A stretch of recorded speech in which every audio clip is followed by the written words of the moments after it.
Where is the justice? Assistant State Attorney Jack Campbell is vying to become the next second Judicial State Attorney in the 2016 election. These are Assistant State Attorney Jack Campbell's friends. How so? Because they all played a key role in plots and schemes that Jack Campbell concocted against the juvenile defendant in adult court that Jack Campbell was prosecuting.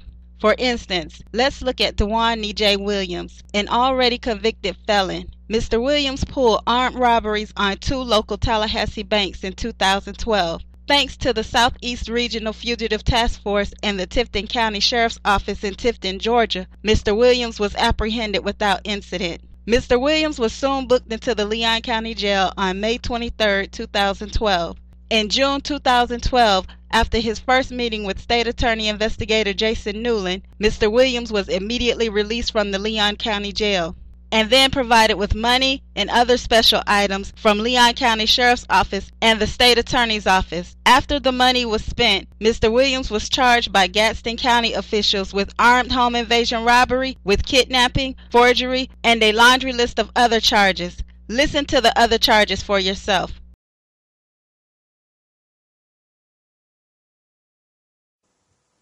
Okay, Mr. Shippey, you can proceed. Thank you, Your Honor.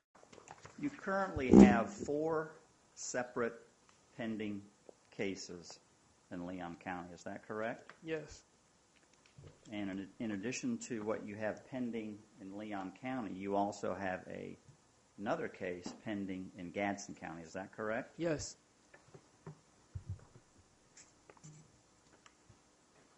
The Gadsden County case, you have 4 counts. You're charged with home invasion robbery with a firearm. Is that correct? Objection, Your Honor. Relevant. You have a response, or would you like to approach? I do. It's completely permissible cross-examination. Overruled. Is that correct, sir? Yes. And with that particular charge, you face up to a life sentence. Isn't that correct? Yes. You also are charged with kidnapping. Is that right? Yes. And you face up to a life sentence in that case, in that charge as well, right? Yes. Additionally, you're charged with aggravated battery causing great bodily harm with a deadly weapon. Isn't that correct? Yes. You aware that you face up to 30 years in prison on that charge? Yes. And finally, in that Gadsden County case, you're charged with grand theft as well, right? Yes. The allegations are you committed that after you got out on bond. Isn't that true? Yes.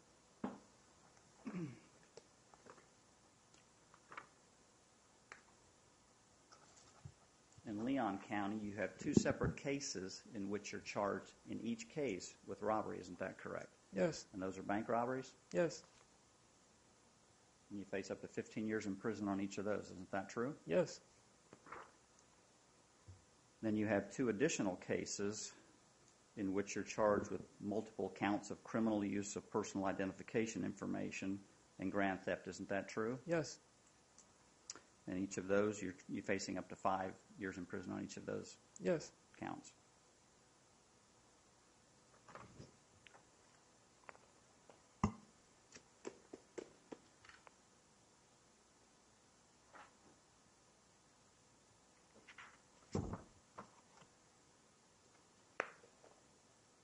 Have you ever been convicted of a felony? Yes. In Florida, how many times have you been convicted of a felony? I've been convicted of 2 felonies in Florida. Did you have 2 separate cases in which you were charged with 3 separate counts in which you were convicted of those felonies? Yes. So you have 3 felony convictions in Florida, is that correct? No, I have 2. It's a burglary and a forgery. And the burglary case is also dealing in stolen property as well, right? Yes. So that would be actually 3 separate convictions for each count then, right? Yes. That's the way we count them. And you also have a felony conviction up in New Jersey as well, right? Yes. So overall you have 4 prior felony convictions? Yes. At the time of Mr. Williams incurring those other charges in Gadsden County, Mr. Williams had not yet provided the incriminating testimony needed in the plot Assistant State Attorney Jack Campbell concocted in his ongoing case that led to Mr. Williams being released from the Leon County Jail in 2012. Watch and listen how Assistant State Attorney Jack Campbell tells Circuit Judge Jackie Fulford how he spent his weekend working to get DeWine Williams a private attorney paid for by Tallahassee citizens' tax dollars. Please watch and listen. Your Honor, if I may, I believe Mr. Williams is in the courthouse at this time, and it would probably be best to go ahead and start moving the mechanics now on this issue. I don't want to continue next week's murder trial, but that's what we would be dealing with because of this conflict. I mean, that's the issue. I can't proceed without him, and if he decides to not testify because he's unrepresented, he's facing numerous serious charges at this point. Yeah, I have my secretary trying to get the motion in order. You've already withdrawn. Yes, sir. Okay. I've talked to Mr. Alex Morris this weekend. I also talked to Mr. Ward. Both of them are on the Capital Conflict Council. Mr. Morris is scheduled to be in front of Judge Hankinson at 10:30 this morning, but he's told me that if I called him, he would certainly make himself available to the court, but I think it may require a special order for compensation for Mr. Morris to be able to, since it's non-capital, to get him on there at this speed. I don't know that. Do I have a right to just pick who the lawyer's going to be? I think the clerk has to assign them randomly or however, like in turn or something, don't they? Your Honor, I know I've dealt with in cases before in extraordinary situations where where literally we've walked down the hallway and drafted. I've had judges order defense attorneys to do it. Now watch and listen how Assistant State Attorney Jack Campbell and Public Defender Nancy Daniels discuss how they can manipulate the pay code to get the private attorney Jack Campbell selected for Mr. Williams paid due to the fact that the private attorney is not registered with the state to provide representation on such cases as Mr. Williams. Please watch and listen. And that's what I'm basically going to be asking the court to do is to... Well, I'm going to need Mr. Williams and Mr. Morris present for that. Right, so. and that's what I'm going to ask for. And perhaps Ms. Daniels, because as far as compensation, my recommendation would be that because you're ordering them, either it'd be paid for either JQC, I think that's the right organization that normally pays them, or by Ms.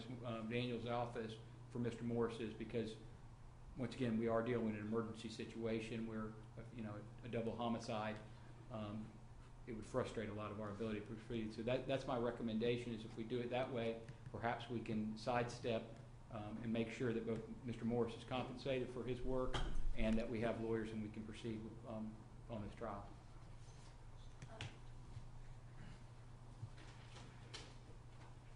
I'll call Mr. Morris right now and leave the floor. Yeah, we need to get Mr. Williams. Do we know where he is? Yeah. Know where he's at? He should be on the way upstairs. Okay. But in case he is, probably have to keep him somewhere out of area until we get ready to do it. Okay. Judge, there have been instances where in an emergency situation a certain lawyer is available and the court can appoint him and we can work out that payment with the JAC. I don't think that'll be a problem. Okay. Could we approach, just You to sure can. give you a little more Sure. context here? Sure. Do you want me on this? Yes. The citizens of Tallahassee and the 5 additional counties that make up Florida's 2nd Judicial Circuit deserve a state attorney that won't spend his weekends making special provisions with private attorneys using taxpayer dollars for previously convicted felons. Garbage is waste. Willie Meggs is garbage, and a vote for Jack Campbell would be a waste. Please don't recycle Willie Meggs' garbage. We must protect our children against predators operating as judicial officials. Injustice is not justice at all. Wrongful convictions are not merit for successful prosecutions.